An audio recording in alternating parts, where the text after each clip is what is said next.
రామ్ గారు నిర్వహిస్తున్న happy money visualisation 2.0 మీరు జాయిన్ అవ్వాలనుకుంటున్నారా? కింద నంబర్లని సంప్రదించండి.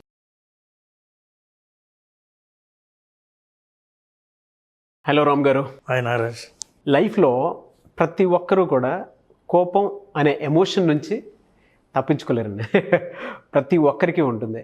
బట్ అది సమయం సందర్భానుసారం ఉంటే చాలా మంచిది. కొంతమందికి విపరీతమైనటువంటి కోపం ఉంటుంది, దాన్ని ఓవర్కమ్ చేసుకోలేకపోతారు. అంటే దానివల్ల కొంతమంది రిలేషన్షిప్ని పోగొట్టుకున్నారు, కొంతమంది ఫిజికల్గా హర్ట్ అయినటువంటి వాళ్ళు ఉన్నారు, కొంతమంది పేరెంట్స్ నుంచి దూరంగా బతుకుతున్నటువంటి వాళ్ళు కూడా ఉన్నారు. అండ్ మన ఎడ్యుకేషన్ కెరీర్ నుంచి చూసుకుంటే కొంతమంది ఫ్రెండ్స్ని కూడా పోగొట్టుకున్నటువంటి వాళ్ళు ఉంటారు. కొంతమంది బాస్కి ఎంప్లాయీకి మధ్య ఉండేటువంటి రిలేషన్ కూడా పోతుంది. అండ్ ఎవరైతే మంచి రిలేషన్షిప్లో ఉంటారో వాళ్ళు కూడా అర్థం చేసుకోకుండా వీళ్ళు చూపించినటువంటి కోపం వల్ల అవి కూడా బ్రేక్ అయినటువంటి సందర్భాలు చాలా చూస్తుంటాం. ఇలా ఒక సిచ్యువేషన్ అనే కాదండి, నంబర్ ఆఫ్ సిచ్యువేషన్స్ నుంచి ఒక కోపం అనేటువంటి ఎమోషన్స్ వల్ల చాలా రిలేషన్షిప్స్ బ్రేక్ చేసుకున్నటువంటి వాళ్ళు చాలామంది ఉన్నారు. ఇప్పటికీ కలవని వాళ్ళు. సో వీడియో చూసిన తర్వాత ఖచ్చితంగా కలవాలని ఆశిద్దాము. అది ఎలా ఓవర్కమ్ అవ్వాలని. ఏంటి నారాజ్, ఇవాళ నా మీద చాలా కోపంగా ఉన్నావు, ఈ సబ్జెక్ట్ తీసుకున్నా. ఆడియన్స్ కోసం సార్, ఆడియన్స్ కోసం.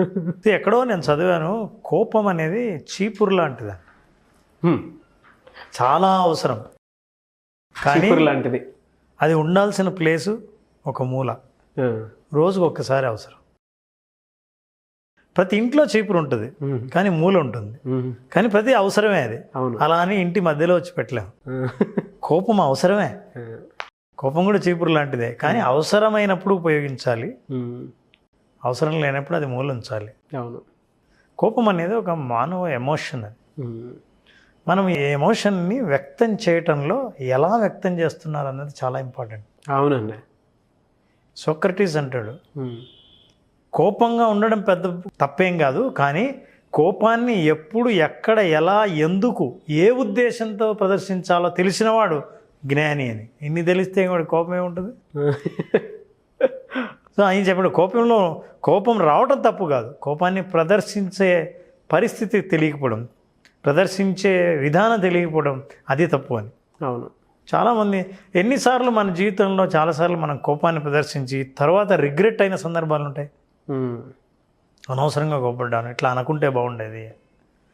సో కోపాన్ని ఒక్కొక్కసారి అక్వైర్డ్ యాంగర్ అంటారు. అంటే మనం కోపాన్ని ప్రదర్శించడం వేరు, కోపం ఫీల్ అవ్వటం వేరు. కోపాన్ని ప్రదర్శిస్తే మంచిదే, సరిగ్గా పనిచేయని ఉద్యోగి మీద కోపం ప్రదర్శించి మనం పని చేసేటట్టు చేసుకోవచ్చు. పిల్లలు ఎవరైనా మాట వినకుండా, చిన్న పిల్లలు అమ్మ చెయ్యి దాటి కొంచెం దూరంగా అని కోపం భయపడి వెనక్కి వచ్చేటట్టు చేయొచ్చు. ఇవన్నీ ప్రదర్శించే కోపాలు, ఉపయోగపడే కోపాలు, చీపురులాగా. అవును. కానీ మీ కోపం వల్ల మీకు హార్ట్ అటాక్ వచ్చి, మీ బీపీ పెరిగి, మీ సంబంధాలు దెబ్బతిని, ఇది నెగటివ్ యాంగర్. ఎగ్జాక్ట్లీ. ఈ నెగటివ్ యాంగర్ గురించే మనం మాట్లాడుతున్నాం. ఎన్ని యూనివర్సిటీలో ప్రపంచవ్యాప్తంగా దీని మీద రీసెర్చ్ చేశాయి. మనిషి ఎందుకు కోపం వస్తుంది?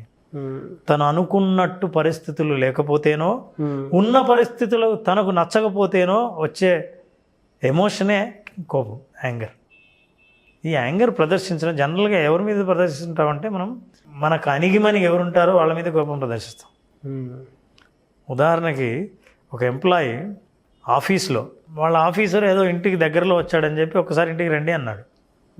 వాళ్ళ బాస్ ఇంటికి వచ్చాడు. ఇంటికి వచ్చి ఆయన మంచినీళ్ళు ఇచ్చాడు. మంచినీళ్ళు ఇస్తూ ఉండగా ఆ గ్లాస్ అందుకుంటుండగా చేయి జారి కింద పడిపోయి గ్లాస్ పగిలిపోయింది. అప్పుడు ఏమంటాడు? సార్ పర్లేదు, అరే రే పగిలిపోయింది అని బాస్ అంటే, ఈ ఇంటికి ఇన్వైట్ చేసిన ఎంప్లాయీ అరే రే పర్వాలేదు సార్, గాజు గ్లాసే కదా, ఊడ్చేస్తాం, క్లీన్ చేస్తుంది, మామిడి క్లీన్ చేస్తుందండి. ఇదే వాళ్ళ ఆవిడ పొద్దున్నే మీకు నీళ్ళు అందిస్తూ పొరపాటున చేయి జారి కింద పగిలితే ఏం చదువుకున్నావు? కామన్ సెన్స్ లేదా? ఇచ్చేటప్పుడు జాగ్రత్తగా ఇయ్యక్కర్లేదా? ఎట్లా కింద వేస్తావు? అవును. అంటే ఒకే సంఘటన, అక్కడ కోపం రాలేదు, అవును, ఇక్కడ కోపం వచ్చింది. అంటే మనిషి అనుకుంటే, కోప్పడకూడదు అనుకుంటే తన కోపాన్ని అదుపు చేసుకోగలడు. అవతల వాళ్ళు ఈజీగా పడతారు అనుకుంటే వాళ్ళ మీద కోప్పడతాడు. అవును. సో ఈ కోపం అనేది మీకు అనుకూలమైన ఆయుధం కాకుండా ఇద్దరికీ ఉపయోగపడే ఆయుధంగా ఉండాలి. కోపం వల్ల వాళ్ళు నేర్చుకునేటట్టు ఉండాలి. మీరు మీ ప్రదర్శన కూడా చాలా సమయస్ఫూర్తితో ప్రదర్శించే కోపం అయి ఉండాలి. ఎలా సార్ అది అది ఏ విధంగా అంటారు? సో ఇంతకుముందు మనం ఎమోషనల్ ఇంటెలిజెన్స్ గురించి మాట్లాడాం. అందులో నేను నెగిటివ్ ఎమోషన్ యాంగర్. అయితే యాంగర్ ఎప్పుడైనా సరే ఎప్పుడు వస్తుందంటే దానికి ఒక ట్రిగ్గర్ ఉంటుంది. కొంతమందిని చూస్తే కోపం, ఇది జరిగితే కోపం, నేను మాట్లాడుతూ ఉండగా మధ్యలో డిస్టర్బెన్స్ వస్తే కోపం, నేను ఫోన్ మాట్లాడుతూ ఉండగా నాతో ఏదైనా మధ్యలో ఇంటరప్ట్ అయితే నా కోపం. ఇలా కొన్ని సందర్భాల్లో కొంతమందికి విపరీతమైన, మీరు చూసారా ఒక సంఘటన అందరికీ అదే సంఘటన అందరికీ కోపం రాదు. అవును, కొంతమందికి చాలా మామూలుగా ఉంటుంది, కొంతమందికి కోపం వస్తుంది. ఏంటి అని చూస్తే అది రెండో కారణం. రెండోది ఏంటంటే వాళ్ళ పర్సనాలిటీ స్టైల్. కొంతమంది టైప్ ఏ పర్సనాలిటీ అంటాం, వాళ్ళకి యాంగ్జైటీ ఎక్కువ, వాళ్ళ కోపం ఎక్కువ, వాళ్ళ స్పీడ్ ఎక్కువ, వాళ్ళు రియాక్ట్ అవుతారు తొందరగా, ప్రతిదానికి రియాక్ట్ అవుతారు. అట్లాంటి వాళ్ళకి కోపం వచ్చే అవకాశం ఉంది ఎక్కువగా.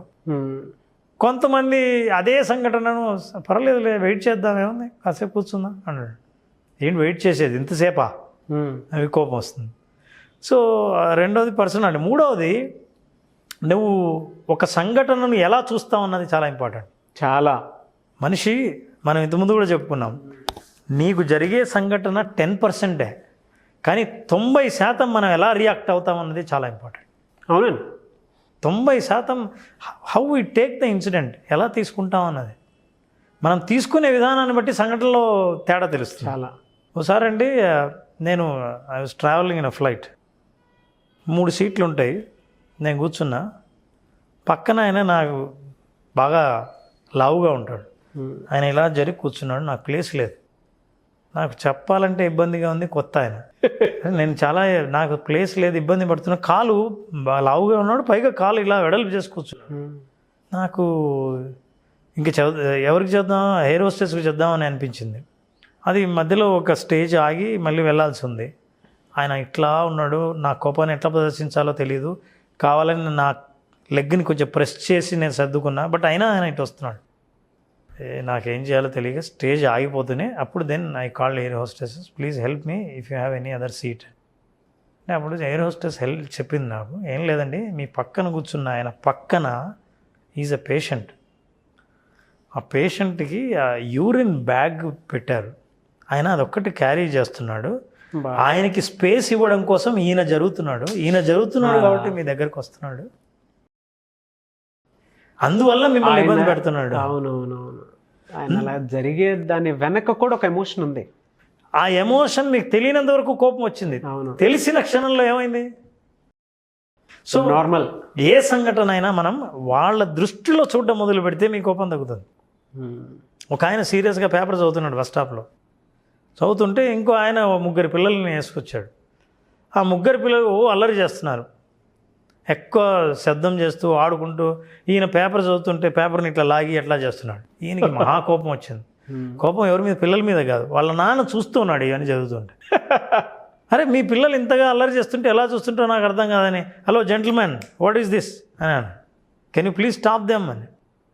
ఈయన మెల్లిగా దగ్గరకు వచ్చి చాలా కోపంగా అరిచాడు, నిజమే సార్, నిజంగా వాళ్ళని ఆపాలనే నాకు ఉంది, అయితే కొన్ని గంటల క్రితం వీళ్ళ అమ్మ చనిపోయింది, హాస్పిటల్లో ఉంది, వీళ్ళని తీసుకెళ్తున్నాను, ఇంకా చిన్నపిల్లలు, వాళ్ళకి తెలియదు వాళ్ళ అమ్మ చనిపోయిందని, వీళ్ళు ఇంతగా అరుస్తూ ఆడుకుంటున్నారు కదా అల్లరి చేస్తూ, వాళ్ళ అమ్మ శవాన్ని చూస్తే ఇక ఆటలు ఆగిపోవచ్చు, స్తబ్దులు అయిపోతారు, మాటలు ఉండవు, ఆఖరిసారిగా ఇక్కడ ఆడుకుంటున్నారు, వాళ్ళకి ఎలా చెప్పాలో నాకు మాటలు రాలేదు, మీరైనా చెప్పండి సార్, వాళ్ళ అమ్మ చనిపోయింది, అల్లరి చేయొద్దని చెప్పండి సార్.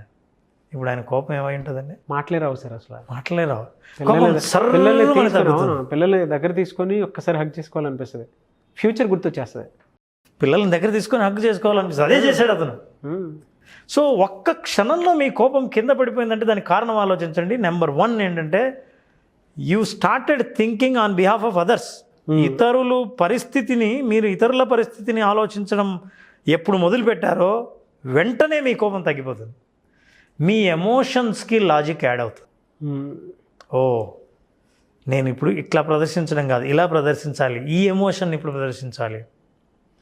ఎందుకు ఫోన్ ఎత్తలేదు, ఎన్నిసార్లు ఫోన్ చేయాలి, రింగ్ అవుతూనే ఉంది, ఎత్తలేదు, ఇంకోసారి ఫోన్ చేస్తే ఎంగేజ్ వస్తుంది, సార్ నా ఫోన్ ఎవరో కొట్టేశారు సార్, అరే అవునా, ఇందాక అంతగా అరిచారు, అంటే మీకు తెలియదు అవతల వాళ్ళ పరిస్థితి తెలుసుకునేంత వరకు మీరు హోల్డ్ చేయండి.